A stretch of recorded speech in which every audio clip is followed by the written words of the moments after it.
Hello and welcome to Dad Got This. We're answering the tough questions like, can I teach my kiddo how to make chicken Parmesan? And why didn't the ravioli get invited to the party? The second one's easy. It was too square.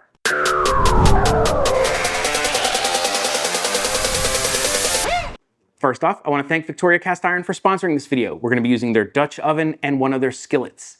Now, it is summer break and the kiddo requested that I teach her how to cook some of her favorite dishes. First on the list, chicken parm. First thing we need to do is make a red sauce. Okay. For that, we're gonna use the Victoria Signature Dutch oven. Love this thing. Cast iron, nice heavy bottom, good lid.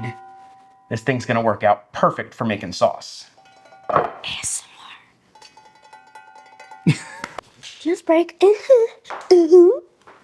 To the Dutch oven, you're going to add 6 cloves of minced garlic, enough oil to cover the bottom of the pot, a tablespoon of minced onion, and a tablespoon of minced garlic. These pots will work on induction, gas, regular, electric, pretty much anything. So we are using our little induction burner here. Turn the heat on to medium and give it a good stir. What you're looking for is a little bit of browning and a really nice garlicky, oniony smell. We're already starting to get that. Really good. Perfect. I think we are just about where we want to be. Grab that tomato paste. Tomato paste. Yay! Okay. Squeeze all of that into there. Make sure whole you're being careful not to touch the edge of the pan. Yep. The whole thing. This is a lot. Stir that in. Get that mixed up really good with all the spices and the garlic. It smells really good already. See, watch this. I'm going to take it and I'm just going to kind of want to spread it so that it's kind of sort of flat, because we really want to get it to cook. My grandmother used to tell me you almost want to burn this. Sounds counterintuitive, but you want to get a really nice caramelization on it. That is going to build a lot of flavor in your sauce later. Am I boring you? No, I'm just tired. This is a can, 28 ounce, of San Marzano style tomatoes. We are getting a nice little bit of browning, even like a little bit of dark. See that really dark, almost burnt looking color? Yeah. That means we are ready. We're gonna turn our heat back down a little bit. Go ahead and pour all of that in. Now pour it in carefully, get close to it, and then pour it in slowly. There you go. Okay. Add it all in? All in. I don't know why every time she pours something, it is the most splashy pour I have ever seen in my life. Because I'm the most clumsiest person you'll ever see in your life. Stir that up. Fill the empty can halfway up with water and pour it in. Oh, very controlled. I like it. Because it was just water. Now give it a stir. At this point, we are going to add about a teaspoon of oregano. Go ahead and pop that in there. Pop. This is where you salt and pepper to taste. We're going to put in about 3 big pinches of salt. We're going to do the same thing with the pepper, but we're going to put a little less in. We're going to put maybe 1 big pinch. Now this is all to taste. There are actual measurements in this recipe, but my grandma and my mom never used measurements. Never measured. It was literally just throw this in, throw that in, throw this in until it tastes good to you. So these measurements will get you a really good baseline, but feel free, add extra garlic powder, and then salt. The thing that most people mess up with their red sauces is they do not salt it enough and it doesn't taste right. We're gonna go ahead and set this down on low, just to a bare simmer. And this is gonna simmer for 1 hour. You're gonna wanna stir it about every 10 minutes just to make sure you are not burning the bottom, because that will absolutely ruin your sauce. In this bowl is 4 cups of water. High quality H2O. Add a half a cup of salt and a half a cup of sugar to the bowl. Haha, I didn't make a mess. You did. I did. Whisk. Whisk? You mean whisk? Whisk. Whisk. What we're making here is a brine. What's a brine? A brine is basically sugar, salt, water, and you soak meats in it and it makes them even juicier. Your goal is to just kind of get this to dissolve all of the salt and sugar as best as you can. Chicken breast. Glove up, kiddo. These are way too big for me. I know, I gotta get some kiddo-sized gloves. Not too bad. A Black Panther. If you cook your chicken parm like this, you're never gonna get it evenly cooked. It's too thick to get it even. We're gonna have to cut it in half and then beat the heck out of it with a mallet. We're gonna go ahead and cut the knife sideways down the chicken. See how I have it here, about halfway? Mm-hmm. I cut in. Okay. And then you can kind of butterfly it. Hold it up so your hand's not near the knife. And just cut it down. Cut it right down the middle. And you have now split your chicken in half. I don't know if I can do that. You're gonna try. So I will hold it for you for this first part. Okay, perfect. Now stop. Now we're gonna go ahead and open it like that. Now that you've kind of got a nice little slit. Straight down. Hey, pro. Looks like a heart, kind of. Great job. Now here's the fun part. Grab one of those Ziploc bags. Oh, no. Grab the mallet. Oh, it's this part now? Now you're gonna go ahead and you're gonna put your chicken inside the bag. This will help stop splatter. Then you're gonna take this flat part and just beat it.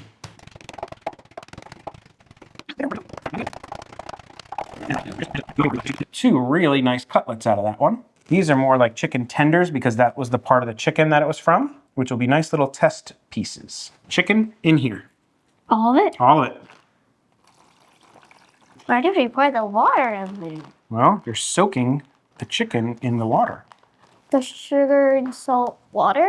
Mm-hmm. You're gonna zip up your bag, get as much air out as you can. You like that. And then you're gonna go ahead and put it in here. We're gonna let this soak for 30 minutes. It has been 30 minutes and I drained our chicken and put it in this bowl and we wanna thoroughly dry it off. This is a very important step or your breading will not stick to your chicken. Now you don't wanna let this brine too long. It will make it too salty.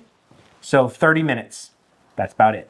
30 minutes. No more, no less. So what I like to do is put paper towels down below it and a paper towel above it and just kind of sandwich it.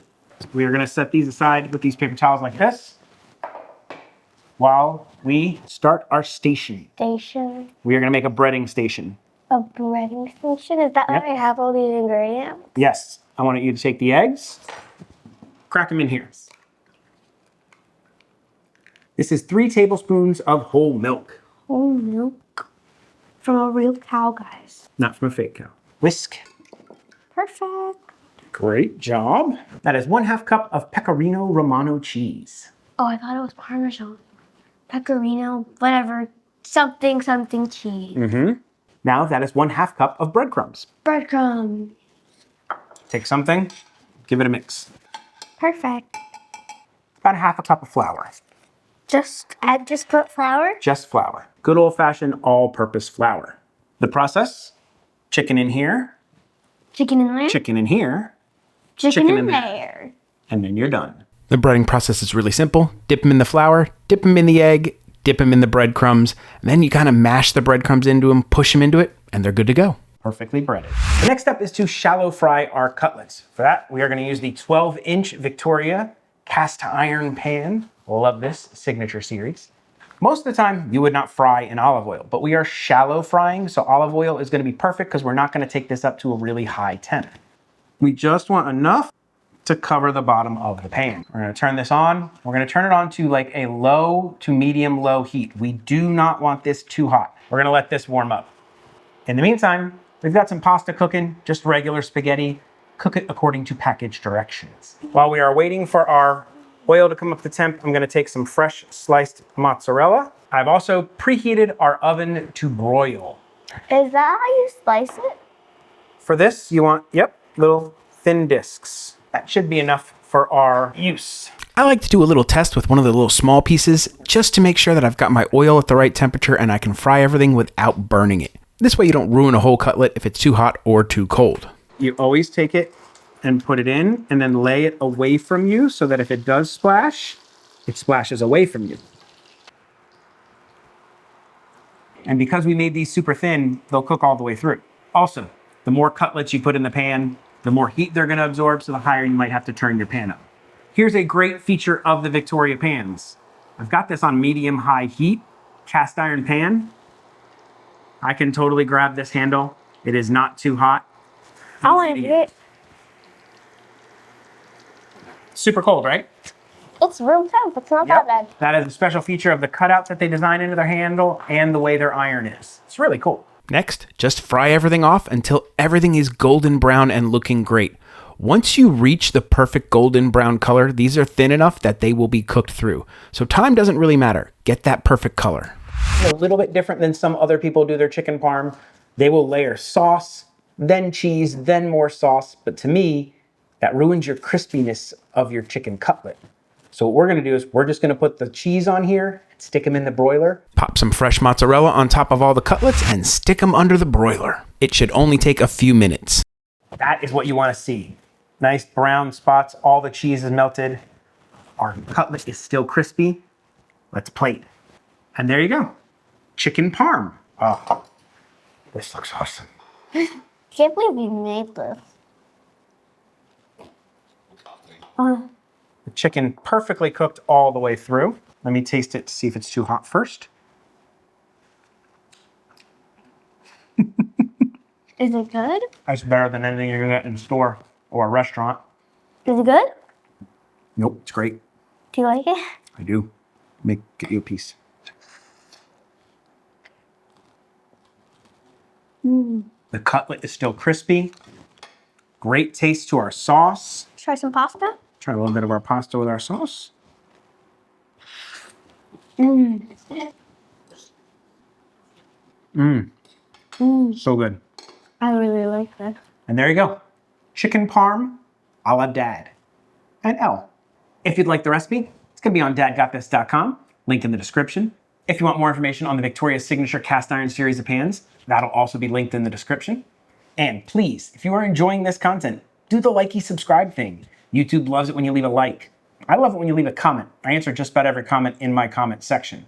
If you really want to support the channel, consider becoming a member. You get 24-hour early access to videos, producer credits, shout outs, all kinds of fun stuff. But if you can't, subscribing is just enough. With all that out of the way, I guess there is only one question left to answer. Why did the pasta and the cheese get along so well?